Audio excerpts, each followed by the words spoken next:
안녕하십니까. 오세아니아 위클리 이번 주 순서 시작합니다. 주 뉴질랜드 김창식 한국대사는 신년사를 통해 올해 정전 70주년을 계기로 한국전 참전용사들에 대한 예우를 확대해 나가고 아울러 공통의 가치에 기반한 양국 간 교류 협력의 깊이와 폭을 더욱 넓혀 나가겠다고 밝혔습니다. 또 2015년 발효된 한국과 뉴질랜드 간의 자유무역 협정을 기반으로 교역과 투자 증진을 도모해 나가고 탄소 중립 시대를 맞이해 청정에너지, 디지털 협력, 교통 인프라 등 협력의 범위가 더욱 확대될 수 있도록 챙겨나가겠다고 말했습니다. 김창식 대사는 올해에도 K-컬처 페스티벌, 한국영화제, 퀴즈 온 코리아 등 다채로운 문화 행사를 열어 한국과 한국 문화를 홍보하고 양국 국민들 간의 상호 교류와 이해가 제고될 수 있도록 하겠다고 밝혔습니다. 제뉴 한국대사관은 동포 사후의 안전과 권익 증진을 최우선으로 최선의 영사 서비스를 제공할 수 있도록 더욱 매진하겠다고 전했습니다. 뉴질랜드인들은 2023년 새해 생활비 위기와 이자율 상승에서 벗어나기를 바라고 있지만 경제학자들은 지금보다 더 나쁜 상황이 올 수 있다고 경고했습니다. 작년은 낮은 실업률과 인력 부족, 높은 인플레이션으로 인해 생활비 부담이 가중돼 가계와 기업은 힘든 시기를 보냈습니다. 뉴질랜드의 연간 인플레이션은 2021년 3분기 4.9%에서 작년에는 7.2%로 크게 높아졌습니다.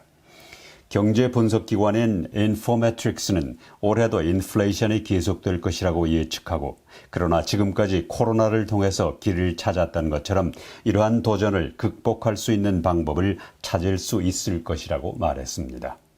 암탉을 잘 움직일 수 없을 정도로 좁은 닭장에 넣어서 기르는 소위 배터리 케이지 금지법이 지난 1월 1일부터 발효되자 슈퍼마켓에서 계란을 사기가 힘들어졌습니다. 배터리 케이지는 자유롭게 움직일 수 없고 감염과 질병에 노출될 수 있어 영국을 포함한 대부분의 유럽 국가는 2012년에 배터리 케이지 사용을 금지했습니다. 멕시코, 이스라엘, 캐나다도 배터리 케이지를 금지했고 뉴질랜드는 지난 1월 1일부터 금지했는데 호주는 오는 2036년까지 단계적으로 폐지하겠다고 발표했습니다. 배터리 케이지가 금지되는 대신 콜로니 케이지는 허용되는데 이것은 약 60마리씩의 암탉을 수용하는 넓은 케이지입니다. 콜로니 케이지는 긁고 안고 둥지를 틀 수 있는 공간을 허용해야 합니다. 따라서 시민들은 닭을 직접 키우기 위해 병아리를 사는 사람들이 늘어나고 당분간은 계란 사기가 힘들 수 있을 것으로 보입니다. 노박 조코비치가 코로나 백신 접종을 받지 않고 입국했다가 호주에서 추방된 지 1년 만에 이탈리아 테니스 스타가 위조 접종 증명서를 사용한 혐의로 조사를 받고 있습니다. 이탈리아 테니스 스타 카밀라 조르지가 가짜 코로나 백신 접종 증명서를 사용한 혐의로 조사를 받고 있습니다. 조르지는 멜번에서 호주 오픈을 하기 위해 2022년에 위조 문서를 가지고 호주에 입국한 것으로 알려졌습니다. 이탈리아 신문인 라 리퍼블리카는 조르지가 가짜 인증서를 사용한 혐의로 이탈리아 경찰의 조사를 받고 있다는 소식을 전했습니다. 오타고 대학의 제임스 화이트 교수는 뉴질랜드에서는 화산으로 인한 피해를 재고해야 할 필요가 있다고 말했습니다. 화산 연구기관인 Geophysical Research Laboratory는 미국 캘리포니아의 우베헤베 분화구에서 화산재 퇴적물을 분석했습니다. 제임스 화이트 교수는 우베헤베에 있는 화산은 오클랜드의 여러 곳에서 발견되는 것과 비슷한 대부분 원형 호수 화산이라고 말했습니다. 그는 또 오클랜드의 화산이 원래 생각했던 것보다 더 강력했다고 말하고 폭발이 일어나면 소방당국은 반경 5 내지 6km 안에 있는 모든 시민들을 대피시키겠지만 실제로 우베헤베 화산의 퇴적물은 반경 10km 가까이 뻗어 있었다고 밝혔습니다. 화이트 교수는 따라서 뉴질랜드에서는 화산으로 인한 피해를 과소평가하고 있다며 폭발 시 반경 10km 이내 시민들은 대피시키는 것이 바람직하다고 말했습니다. 국제정치와 경제의 리스크를 분석하고 있는 미국의 유라시아 그룹은 2023년 한 해 10대 리스크를 선정해 발표했습니다. 유라시아 그룹이 꼽고 있는 올해 최대의 리스크는 러시아가 세계에서 가장 위험한 불량 국가로 변모해 유럽, 미국 등 여러 나라에 심각한 안보 위협을 가할 것이라는 것을 꼽았고, 두 번째로는 시진핑이 작년 10월 중국 20차 당대회에서 모택동 이후 독보적인 권력을 쥐고 등장했다는 것을 꼽았습니다. 세 번째 리스크는 신기술의 발달이 민주주의를 훼손하고 미국 내에서 반대 의견을 억누르는 독재자들에게 선물이 될 것이라고 말했습니다. 그리고 네 번째는 세계적인 금리 상승과 경기 침체로 신흥시장의 위험을 높일 것으로 예상했습니다. 중국의 코로나 감염자 발표에 대해서 세계적으로 믿지 못하겠다는 우려가 나오고 있는 가운데 뉴질랜드는 중국인 여행자에 대한 규제를 하지 않겠다고 밝혔습니다. 따라서 중국에서 들어오는 입국자들은 코비드-19 테스트를 할 필요가 없습니다. 아이샤 베랄 장관은 현재 상황에서 뉴질랜드에 대한 공중보건 위험은 극히 낮다고 말하고, 따라서 해외 입국자들의 추가적인 규제가 필요하지 않다고 말했습니다.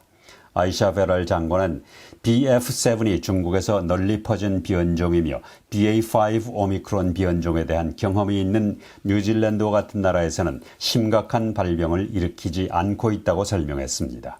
아이샤 베랄 장관은 그러나 앞으로 몇 주 동안은 최근 중국에서 입국한 사람들에게 무작위로 이메일을 보내서 빠른 항원 테스트를 하고 해당 정보를 세계보건기구와 공유하도록 하겠다고 밝혔습니다. 새로운 오미크론 변종인 XBB.1.5가 미국에서 급증하고 있는 가운데 질병통제센터는 12월 마지막 주에 미국 코로나 감염자의 약 40%가 XBB.1.5일 것으로 예상했습니다. 미국 북동부에서는 확인된 사례의 약 75%가 XBB.1.5인 것으로 확인됐습니다. 한편 뉴질랜드 보건부는 코로나 확진자 수와 사망자 수가 감소하고 있다고 발표했습니다. 지난주에는 22,700건의 감염 사례가 보고돼 한 주일 전 32,000건보다 줄어들었습니다. 새로운 사례 중 30%인 6,961건이 재감염입니다. 또 바이러스로 사망한 사람은 지난주 78건에서 56건으로 감소했습니다. 새로운 XBB.1.5 하위 변종이 호주에서 발견돼 당국이 긴장하고 있습니다. 지난 2년 동안 팬데믹으로 어려움을 겪은 후 지금은 거의 정상적인 생활로 돌아왔지만 이제는 또 새로운 XBB.1.5 하위 변종이 번지고 있습니다. 크라켄이라는 별명을 가진 새로운 오미크론 변종은 전염성이 더 강하고 백신 접종자에게도 감염이 되는 것으로 알려져 있습니다. 세계보건기구는 이 변종을 지금까지 발견된 가장 전염성이 높은 하위 변종으로 분류했습니다. 뉴질랜드 정부는 젊은이들이 전자담배에 길들여지는 것을 막기 위해서 추가로 전자담배 규제를 제안했습니다.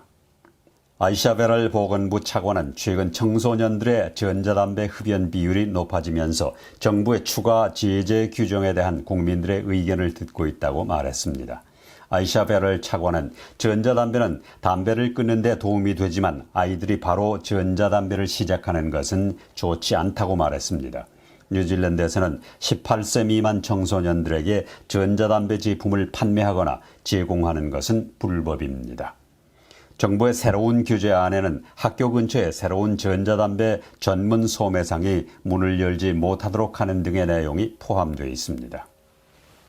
웨스트팩 은행은 지난 크리스마스 이전에 이루어진 거래가 제때 처리되지 않고 2주 후에 처리된 문제에 대해서 사과했습니다. 지난 12월 23일과 24일에 이루어진 마스터카드 신용카드와 직불 결제가 제대로 처리되지 않은 것은 기술 결함으로 인한 것이라고 밝혔습니다. 은행 측은 기술적인 문제로 인해 12월 23일과 24일에 이루어진 일부 마스터카드 신용카드와 직불카드 결제가 제때 올바르게 처리되지 않았다고 밝혔습니다. 웨스트팩 은행은 이로 인해 초과 인출을 받은 고객들에게 최대 $800를 환불할 수 있도록 했습니다. 태평양상에서 발생한 열대성 사이클론이 뉴질랜드 동해안을 향해서 남동진해오고 있어서 내일과 모레는 비바람이 강한 날씨가 될 것으로 예상됩니다. 오세아니아 위클리 이번 주 순서를 마칩니다. 감사합니다.